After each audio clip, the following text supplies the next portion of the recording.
Bonjour, dans ce podcast, vous écouterez un extrait de la formation Alsace Naturopathie consacrée à la déficience immunitaire et à ce que sont les maladies infectieuses en répondant à la question « Est-ce que l'on peut vraiment booster son immunité, du moins l'améliorer ?»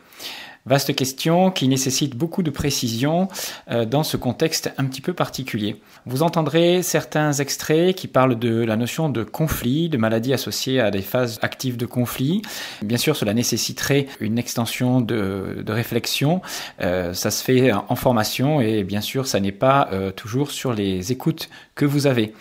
Mais en tout cas, j'espère que ces extraits que je diffuse vont vous permettre d'amener votre réflexion un petit peu plus loin, tout ce qui concerne donc l'immunité et les maladies infectieuses. Une bonne écoute à tous et la suite viendra dans les prochaines semaines. Donc nous, ça va être ni carence, ni surcharge, ni terrain inflammatoire chronique, ni épuisement réactionnel. C'est ça le souci. Alors, quand vous entendez parler de déficit immunitaire, médicalement, ça veut dire soit un déficit primitif à la naissance, vous avez une maladie génétique. Nous, ça ne nous concerne pas, c'est extrêmement rare, c'est les enfants bulles, c'est des maladies qui vont se déclarer plus tard. Vous avez des effondrements de globules blancs, etc. Bon. Tout ça, nous, on ne pourra pas intervenir, vous n'aurez pas de patients autour de ça. Ça ne sera pas vraiment quelque chose qu'on traite en naturopathie.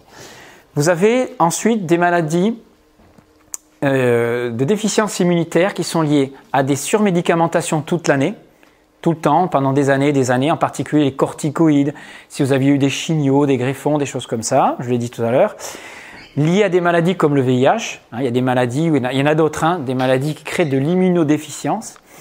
Et puis vous avez des gens qui ont des maladies qui créent des réactions au niveau sanguin, inflammatoire, etc., des diabètes en particulier, type 2, qui font que vous avez des infections qui sont plus fréquentes. Ils font plus facilement de la gangrène, par exemple, et le corps réagit moins bien, au niveau immunitaire, c'est moins bien. Bon, ça, c'est des conséquences.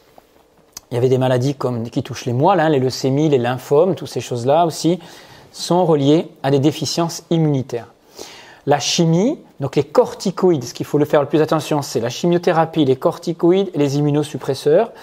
Attention, les corticoïdes, comme on appelle ça les anti-inflammatoires non stéroïdiens, sont aussi des médicaments que des gens prennent facilement. Vous savez, l'ibuprofène, il y en a plein là, la famille là. C'est des anti-inflammatoires courants que certaines personnes qui ont des pathologies chroniques vont prendre régulièrement et ça va faire baisser le taux de globules blancs. Et puis vous avez les traitements de chimio, les radiothérapies qui sont quand même agressives et qui font chuter, qui atteignent des fois les cellules souches de la moelle et qui vous font faire chuter la fabrication de globules blancs, de plaquettes ou de choses comme ça. Alors, nous, on ne peut pas vraiment intervenir. Là où on va intervenir, c'est sur la nutrition, parce que vous pouvez avoir de la déficience immunitaire par rapport à un statut nutritionnel qui n'est pas du tout bon, pas équilibré. Il vous manque des vitamines, des minéraux, on verra lesquels. Et vous pouvez avoir aussi, au niveau intestinal, on va voir que c'est là que se passe l'essentiel de troubles immunitaires, au début du moins. Même une maladie infectieuse, elle démarre par des troubles souvent, une déficience immunitaire peut commencer dans l'intestin. On verra qu'on peut aider à compenser des choses, surtout dans l'accompagnement du cancer, on le verra ça. Mais on peut faire des choses, il faut faire des choses. Mais une personne qui toute sa vie prend des corticoïdes, parce qu'elle a une polyarthrite, alors tu vas compenser un petit peu. Tu vas faire en sorte qu'elle aille au soleil, tu vas lui donner des bons nutriments, des compléments peut-être. Comment savoir si vous avez une immunité qui est forte, qui est faible, C'est compliqué ça. Pour la médecine, tout ce qu'on peut faire, c'est des analyses de sang et on va regarder des numérations de plaquettes, de globules blancs pour savoir où vous en êtes, surtout au niveau des globules blancs. Mais attention, ça ne veut pas dire que vous avez une infection ou que vous avez une vraie déficience immunitaire. Le nombre de globules blancs, c'est difficile de dire si c'est vraiment un critère. En dessous d'un certain seuil, oui, c'est sûr. Mais sur un ensemble, si vous ne manquez pas de T4 ou de certains, voilà, ce sera difficile à dire. Maintenant, pour la médecine, en dessous de certains seuils de tel et tel, on va vous dire déficience immunitaire, vous êtes en danger, il faut vous protéger. Ce qui est vrai, bien comprendre que là, à ce moment-là, la moindre inflammation dans mon organisme sera peut-être moins bien gérée, moins contrôlée. Nous, c'est-à-dire qu'on ne va pas attendre d'avoir une déficience maladive, avérée. On va se dire, voilà, ils ont une personne âgée, est-ce que cette personne, on peut imaginer que face à une infection, elle va bien réagir? Est-ce que si elle a une plaie, elle va bien cicatriser? Est-ce que si elle tousse pendant 3 semaines, elle va s'en remettre? Ça, c'est des signes, on va observer la vitalité. Nous, en fait, l'immunité, elle va se confondre avec le niveau de vitalité. Mais ce n'est pas forcément des signes spécifiques sur le système immunitaire. Donc, c'est difficile de dire j'ai une bonne ou une mauvaise immunité. Alors, la médecine, elle va vous dire, voilà, les personnes atteintes d'un déficit immunitaire ont tendance à contracter des infections à répétition. Mais quand vous mettez un enfant à la crèche et qu'on vous dit cet enfant fait des infections à répétition, est-ce qu'il a un déficit immunitaire? Mais on vous dit, par exemple, il est plus probable que la cause des infections fréquentes, j'ai trouvé ça sur Internet, chez les enfants, soit une exposition répétée à l'infection à la galerie ou l'école. Pourquoi j'ai mis que c'était faux, ça? Parce que tous les enfants qui sont à la crèche, ils font pas des infections et des infections. Ils ont un peu plus de chance que les autres, que ceux qui vont rester avec leur mère à la maison. Mais c'est pas forcément parce qu'ils côtoient plein d'autres enfants. Alors à votre avis, pourquoi on fait plus d'infections à la crèche ou quand on rentre à l'école que si on restait à la maison? C'est la première fois où on va se confronter à un environnement qui est peut-être un peu plus hostile, où il y a des conflits humains, où il va y avoir des rivalités, des choses comme ça, et puis l'absence de maman qui est plus là pour protéger, une maîtresse ou une gardienne qui est moins affectueuse, et donc l'enfant va faire plein de petits conflits qui vont lui permettre de grandir d'ailleurs. Mais comme il n'arrive pas à les gérer émotionnellement, il va le gérer dans sa biologie, avec des petites maladies infectieuses de l'autonomie. Faire beaucoup de rhume ne veut pas dire avoir une mauvaise immunité. Faire 3 grippes par an, 3 bronchites par an, ne veut pas dire être en déficience immunitaire. Ça veut dire quoi d'ailleurs si vous faites 3 grippes par an, ou 3 rhumes par an, ou 3 bronchites par an? Ça veut juste dire que vous êtes sans arrêt en train de rechuter sur des conflits, c'est tout. Mais au contraire, peut-être que ça veut même dire que vous êtes en pleine forme, que vous réagissez très bien parce que vous faites à chaque fois une phase aiguë, inflammatoire, très forte, et qu'en une semaine, votre bronchite, elle disparaît. Mais il se peut que vous fassiez aussi des bronchites chroniques, et ça ne voudra pas dire non plus que vous êtes en déficience immunitaire. Pour les naturopathes que vous entendez, on va vous dire, vous faites une maladie aiguë, c'est très bien. Vous faites une maladie chronique, c'est moins bien. Ça veut dire que vous traînez un petit peu plus le symptôme parce que vous réagissez moins fortement, parce que votre niveau de vitalité est moins fort. Mais c'est faux. C'est juste parce que vous faites un conflit un petit peu moins fort qui dure dans le temps. Et donc la réparation elle va être peut-être un peu plus longue. Alors vous pouvez faire une phase aiguë, une phase chronique, peu importe. Mais la réparation nécessite peut-être 3 semaines parce que vous n'avez pas la chance de tomber sur un bon virus qui va accélérer ce processus-là. Vous allez faire qu'une bronchite qui va durer 3 semaines. Mais c'est exactement la même chose qu'une grippe qui dure qu'une semaine avec présence de virus. Sauf que quand vous avez le virus, ça va être costaud. Ça va réparer très vite et très fort. Bronchite, grippe, c'est les mêmes symptômes, c'est la même maladie. L'une c'est avec virus, l'autre c'est un virus peut-être atténué, un peu moins soi-disant virulent, moins réparateur. Et il y a des bronchites, mais il n'y a pas de virus. Faire une maladie infectieuse donc n'est pas dans la plupart des cas le signe d'une déficience immunitaire. Pas du tout, sinon vos enfants ça voudrait dire qu'ils naissent avec des déficiences immunitaires, c'est complètement con, dire ça.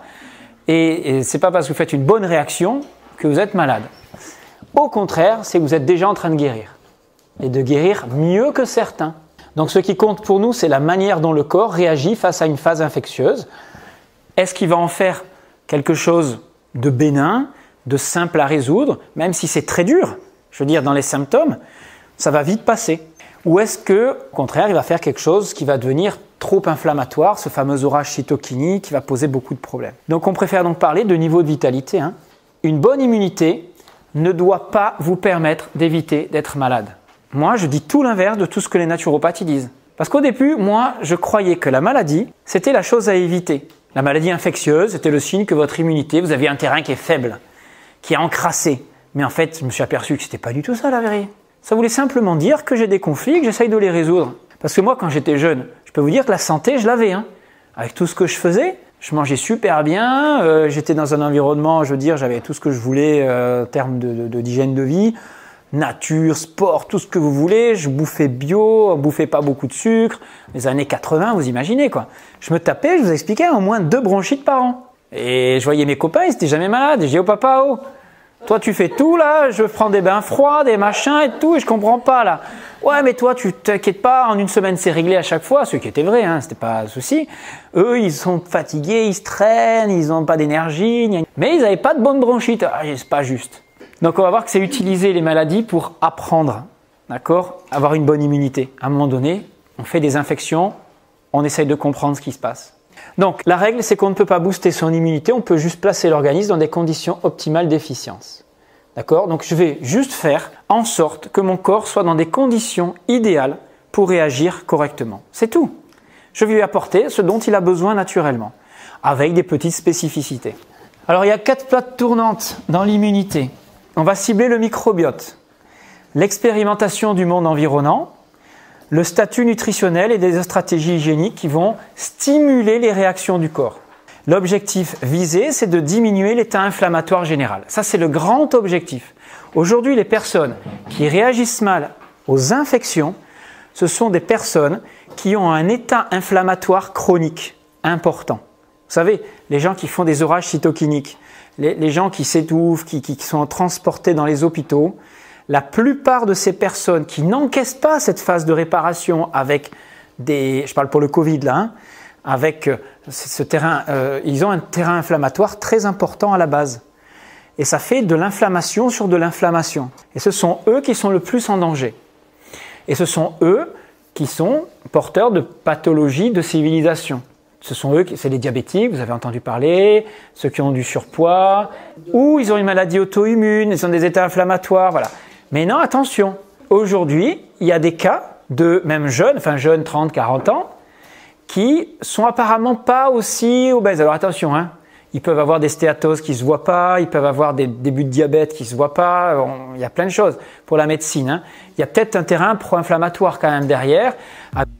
Voilà, c'était donc la première partie d'une succession de podcasts qui concernent donc l'immunité et les maladies infectieuses. Vous découvrirez dans les prochaines semaines d'autres aspects de cette approche, en particulier la relation entre immunité et microbiote et comment diminuer l'état inflammatoire chronique qui est à la base de difficultés que l'on peut rencontrer dans les maladies infectieuses.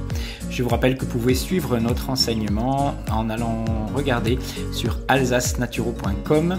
Je vous dis à très bientôt et vous remercie pour vos commentaires et vos encouragements. C'était Jean-Brice Tivan.